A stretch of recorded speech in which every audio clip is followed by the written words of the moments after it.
أعوذ بالله من الشيطان الرجيم.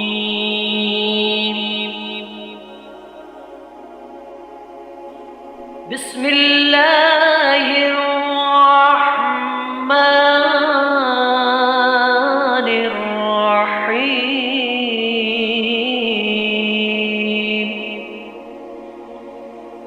اسی طرح روزے کے اندر یہ حکمت کہ اس کا مقصد قوت بہیمیہ توڑنا ہے، یہ بات کی حکمت ہے۔ اصل مقصد یہ ہے کہ ان کے حکم کی اتباع ہو، اور سارے دین کا دار و مدار اللہ اور اللہ کے رسول کے حکم کی اتباع ہے۔ وہ جب کہیں کہ کھاؤ اس وقت کھانا دین ہے، اور جب وہ کہیں کہ مت کھاؤ اس وقت نہ کھانا دین ہے۔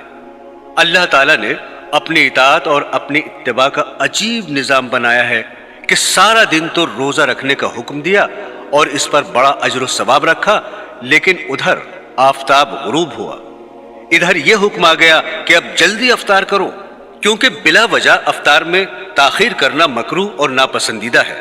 کیوں ناپسندیدہ ہے؟ اس لیے کہ جب آفتاب غروب ہو گیا تو اب ہمارا یہ حکم آ گیا کہ اب بھی اگر نہیں کھاؤ گے اور بھوکے رہو گے تو یہ بھوک کی حالت ہمیں پسند نہیں۔ اس لیے کہ اصل کام ہماری اتباع کرنا ہے، اپنا شوق پورا نہیں کرنا ہے۔ دوستو، عام حالات میں دنیا کی کسی چیز کی حرص اور ہوس بہت بری چیز ہے، لیکن جب وہ کہیں کہ حرص کرو تو پھر حرص ہی میں لطف اور مزہ ہے۔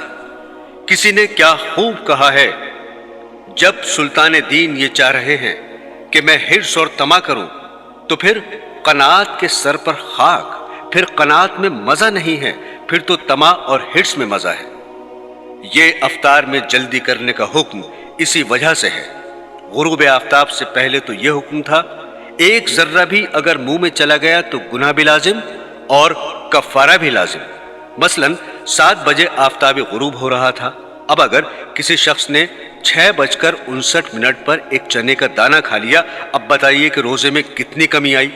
صرف 1 منٹ کی کمی آئی، 1 منٹ کا روزہ توڑا، لیکن اس 1 منٹ کے روزے کے کفارے میں 60 دن کے روزے رکھنے واجب ہیں۔ اس لیے کہ بات صرف ایک چنے اور 1 منٹ کی نہیں ہے، بات دراصل یہ ہے کہ اس نے ہمارا حکم توڑا۔ ہمارا حکم یہ تھا کہ جب تک آفتاب غروب نہ ہو جائے اس وقت تک کھانا جائز نہیں، لیکن تم نے یہ حکم توڑ دیا، لہٰذا اب 1 منٹ کے بدلے میں 60 دن کے روزے رکھو۔ اور پھر جیسے ہی آفتاب غروب ہو گیا تو یہ حکم آ گیا، اب جلدی کھاؤ، اگر بلا وجہ تاخیر کر دی تو گناہ ہوگا۔ کیوں؟ اس واسطے کہ ہم نے حکم دیا تھا کہ کھاؤ، اب کھانا ضروری ہے۔ لیکن میرے عزیزو، سحری کے بارے میں حکم یہ ہے کہ سحری تاخیر سے کھانا افضل ہے، جلدی کھانا خلاف سنت ہے۔ بعض لوگ رات کو 12 بجے سحری کھا کر سو جاتے ہیں، یہ خلاف سنت ہے۔ چنانچہ صحابہ کرام کا بھی یہی معمول تھا کہ بالکل آخری وقت تک کھاتے رہتے تھے، اس واسطے کہ یہ وہ وقت ہے جس میں اللہ تعالیٰ کی طرف سے نہ صرف یہ کہ کھانے کی اجازت ہے بلکہ کھانے کا حکم ہے۔ اس لیے جب تک وہ وقت باقی رہے گا ہم کھاتے رہیں گے، کیونکہ اللہ تعالیٰ کے حکم کی اتباع اور اطاعت اسی میں ہے۔ اب اگر کوئی شخص پہلے سحری کھا لے تو گویا کہ اس نے روزے کے وقت میں اپنی طرف سے اضافہ کر دیا، اس لیے پہلے سے سحری کھانے کو ممنوع قرار دیا گیا۔ پورے دین میں سارا کھیل اتباع کا ہے۔ جب ہم نے کہا کہ کھاؤ تو کھانا ثواب ہے، اور جب ہم نے کہا کہ مت کھاؤ تو نہ کھانا ثواب ہے۔ اس لیے حضرت حکیم الامت رحمت اللہ علیہ فرمایا کرتے تھے کہ جب اللہ میاں کہہ رہے ہیں کہ کھاؤ اور بندہ کہے میں تو نہیں کھاتا یا میں کم کھاتا ہوں، یہ تو بندگی اور اطاعت نہ ہوئی۔ ارے بھائی، نہ تو کھانے میں کچھ رکھا ہے اور نہ ہی نہ کھانے میں کچھ رکھا ہے، سب کچھ ان کی اطاعت میں ہے۔ اس لیے جب انہوں نے کہہ دیا کہ کھاؤ تو پھر کھاؤ، اس میں اپنی طرف سے زیادہ پابندی کرنے کی ضرورت نہیں ہے۔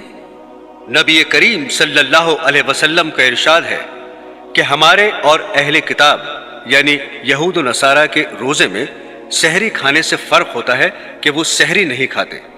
ایک جگہ ارشاد ہے کہ سحری کھایا کرو کہ اس میں برکت ہے، ایک جگہ ارشاد ہے کہ 3 چیزوں میں برکت ہے، جماعت میں اور سرید میں اور سحری کھانے میں۔ اس حدیث میں جماعت سے عام مراد ہے نماز کی جماعت اور ہر وہ کام جس کو مسلمانوں کی جماعت مل کر کرے کہ اللہ کی مدد اس کے ساتھ فرمائی گئی ہے۔ اور سرید گوشت میں پکی ہوئی روٹی کہلاتی ہے جو نہایت لذیذ کھانا ہوتا ہے۔ تیسرے، سحری۔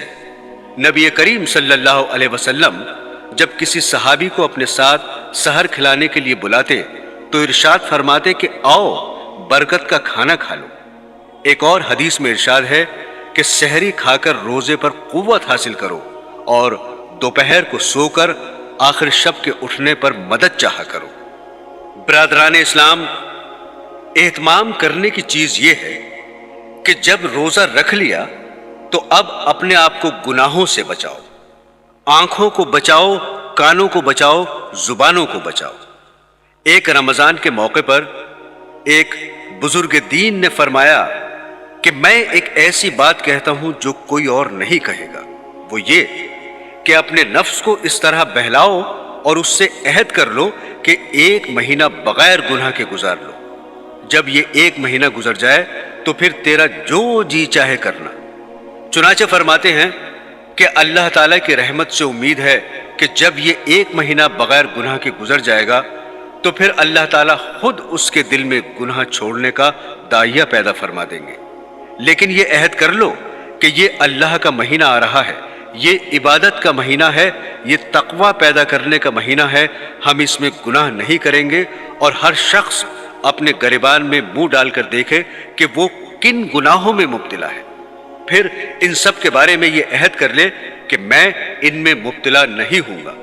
مثلا یہ عہد کر لے کہ رمضان المبارک میں آنکھ غلط جگہ پر نہیں اٹھے گی، کان غلط بات نہیں سنیں گے، زبان سے غلط بات نہیں نکلے گی۔ یہ تو کوئی بات نہ ہوئی کہ روزہ بھی رکھا ہوا ہے اور فواحشات کو آنکھ سے دیکھ رہے ہیں اور اس سے لطف اندوز ہو رہے ہیں۔ دوسری اہم بات جو وہ حضرت رحمت اللہ علیہ فرماتے تھے کہ کم از کم اس 1 مہینے میں تو رزق حلال کا اہتمام کر لو، جو لقمہ آئے وہ حلال کا آئے، کہیں ایسا نہ ہو کہ روزہ تو اللہ کے لیے رکھا اور اس کو حرام چیز سے افطار کر رہے ہیں، سود پر افطار ہو رہا ہے یا رشوت پر افطار ہو رہا ہے یا حرام آمدنی پر افطار ہو رہا ہے۔ یہ کیسا روزہ ہوا کہ سحری بھی حرام اور افطاری بھی حرام اور درمیان میں روزہ؟ اس لیے خاص طور پر اس مہینے میں حرام روزی سے بچو اور اللہ تبارک و تعالیٰ سے مانگو کہ یا اللہ میں رزق حلال کھانا چاہتا ہوں، مجھے رزق حرام سے بچا لیجیے۔ بعض حضرات وہ ہیں جن کا بنیادی ذریعہ معاش الحمدللہ حرام نہیں ہے بلکہ حلال ہے، البتہ اہتمام نہ ہونے کی وجہ سے کچھ حرام آمدنی کی آمیزش ہو جاتی ہے۔ ایسے حضرات کے لیے حرام سے بچنا کوئی دشوار کام نہیں ہے، وہ کم از کم اس مہینے میں تھوڑا سا اہتمام کر لیں اور حرام آمدنی سے بچیں۔ یہ عجیب قصہ ہے کہ اس ماہ کے لیے تو اللہ تعالیٰ نے فرمایا تھا کہ یہ صبر کا مہینہ ہے، یہ غم خاری کا مہینہ ہے، ایک دوسرے سے ہمدردی کا مہینہ ہے، لیکن اس ماہ میں لوگ الٹا کھال کھینچنے کی فکر کرتے ہیں۔ ادھر رمضان المبارک کا مہینہ آیا اور ادھر چیزوں کی ذخیرہ اندوزی شروع کر دی، لہٰذا کم از کم اس مہینے میں اپنے آپ کو ایسے حرام کاموں سے بچاؤ۔ بعض حضرات وہ ہیں جن کا ذریعہ آمدنی مکمل طور پر حرام ہے، مثلا وہ کسی سودی ادارے میں ملازم ہے۔ ایسے حضرات اس ماہ میں کیا کریں؟ ایسے آدمی کو جس کی مکمل آمدنی حرام ہے اگر ہو سکے تو رمضان میں چھٹی لے لے اور کم از کم اس ماہ کے خرچ کے لیے جائز اور حلال ذریعے سے انتظام کر لے، کوئی جائز آمدنی کا ذریعہ اختیار کر لے، اور اگر یہ بھی نہ ہو سکے اس ماہ کے خرچ کے لیے کسی سے قرض لے لے اور یہ سوچے کہ میں اس مہینے میں حلال آمدنی سے کھاؤں گا اور اپنے بچوں کو بھی حلال کھلاؤں گا، کم از کم اتنا تو کر لے۔ بہرحال لوگ اس مہینے میں نوافل وغیرہ کا تو اہتمام بہت کرتے ہیں لیکن گناہوں سے بچنے کا اتنا اہتمام نہیں کرتے، حالانکہ اس ماہ میں اللہ تعالیٰ نے گناہوں سے بچنے کو آسان فرما دیا ہے۔ چنانچہ اس ماہ میں شیطان کو بیڑیاں پہنا دی جاتی ہیں، اس کو قید کر دیا جاتا ہے، لہٰذا شیطان کی طرف سے گناہ کرنے کے وسوسے اور تقاضے ختم ہو جاتے ہیں، اس لیے گناہوں سے بچنا آسان ہو جاتا ہے۔ میرے عزیزو، تیسری بات جس کا روزے سے خاص تعلق ہے وہ ہے غصے سے اجتناب اور پرہیز۔ چنانچہ حدیث شریف میں ہے کہ حضور اقدس صلی اللہ علیہ وسلم نے فرمایا کہ یہ ایک دوسرے سے غمخواری کا مہینہ ہے، لہٰذا غصہ اور غصے کی وجہ سے سرزد ہونے والے جرائم اور گناہ مثلا جھگڑا، مار پٹائی، تو تکار، ان سب چیزوں سے پرہیز کا اہتمام کریں۔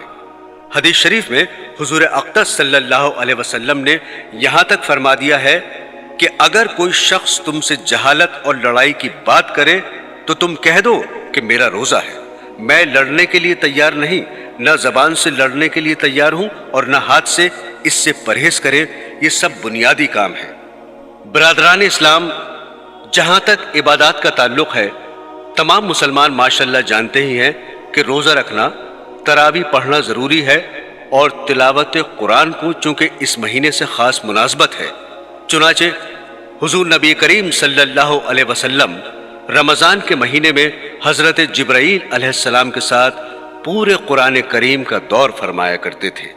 اس لیے جتنا زیادہ سے زیادہ ہو سکے اس مہینے میں تلاوت کریں، اور اس کے علاوہ چلتے پھرتے اٹھتے بیٹھتے زبان پر اللہ کا ذکر کریں، اور نوافل کی جتنی کثرت ہو سکے کریں، اور عام دنوں میں رات کو اٹھ کر تہجد کی نماز پڑھنے کا موقع نہیں ملتا، لیکن رمضان المبارک میں چونکہ انسان سحری کے لیے اٹھتا ہے، تھوڑا پہلے اٹھ جائے اور سحری سے پہلے تہجد پڑھنے کا معمول بنا لے، اور اس مہینے میں نماز خشوع کے ساتھ اور مرد با جماعت نماز پڑھنے کا اہتمام کر لے۔